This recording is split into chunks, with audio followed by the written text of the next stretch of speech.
Hello everyone, welcome to Expert GAN Corporate Training and Consulting. നമ്മൾ ഇന്ന് discuss ചെയ്യുന്നത് എക്സലിലെ sorting and filtering ആണ്. അതായത് ഒരു ടേബിൾ എങ്ങനെയാണ് നമുക്ക് കസ്റ്റമൈസ് ചെയ്ത് ഫിൽറ്റർ ചെയ്യാൻ പറ്റുക എന്നാണ് നമ്മൾ ഇന്ന് ഡിസ്കസ് ചെയ്യുന്നത്. അപ്പം ആദ്യം നമുക്ക് അതിനൊരു ടേബിൾ വേണം.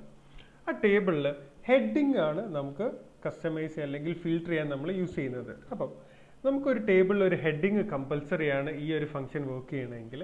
അപ്പം നമ്മൾ ആദ്യം ചെയ്യേണ്ടത് ആ ഹെഡിങ് പോയിട്ട് സെലക്ട് ചെയ്ത് കൊടുക്കുക.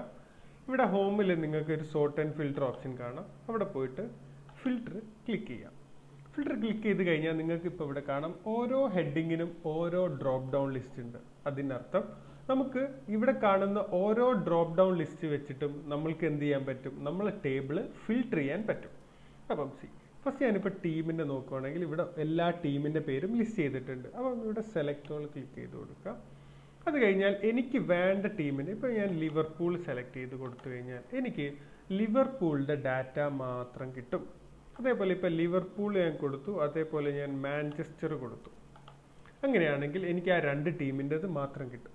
ഇപ്പോൾ നമ്മൾ ഓൾറെഡി ഒരു ഫിൽറ്റർ അപ്ലൈ ചെയ്തു. അത് റിമൂവ് ചെയ്യണമെങ്കിൽ ഇവിടെ ഡ്രോപ്പ് ഡൗൺ ക്ലിക്ക് ചെയ്ത് കഴിഞ്ഞാൽ ക്ലിയർ ഫിൽറ്റർ എന്ന് കാണാം. ഇനി എനിക്ക് വേറൊരു ഓപ്ഷൻ, ഇനി എനിക്ക് എന്ത് ചെയ്യാം, എനിക്ക് കൺട്രി ബേസിൽ ഫിൽറ്റർ ചെയ്യണം. അപ്പം ഞാൻ എന്ത് ചെയ്യും, എനിക്ക് ഇംഗ്ലണ്ടിൻ്റെത് മാത്രം കിട്ടണം. അങ്ങനെയാണെങ്കിൽ ഇംഗ്ലണ്ടിൻ്റെ ചൂസ് ചെയ്ത് കഴിഞ്ഞാൽ ഇംഗ്ലണ്ട് എന്ന് പറയുന്ന രാജ്യത്ത് നിന്ന് വന്ന ടീമിൻ്റെ ഡീറ്റെയിൽസ് കിട്ടും. അപ്പം ഇതേപോലെ നമ്മൾക്ക് ഇവിടെ കാണുന്ന ഓരോ ഹെഡിങ് വെച്ചിട്ടും നമ്മൾക്ക് എന്ത് ചെയ്യാൻ പറ്റും, ഫിൽറ്റർ ചെയ്യാൻ പറ്റും.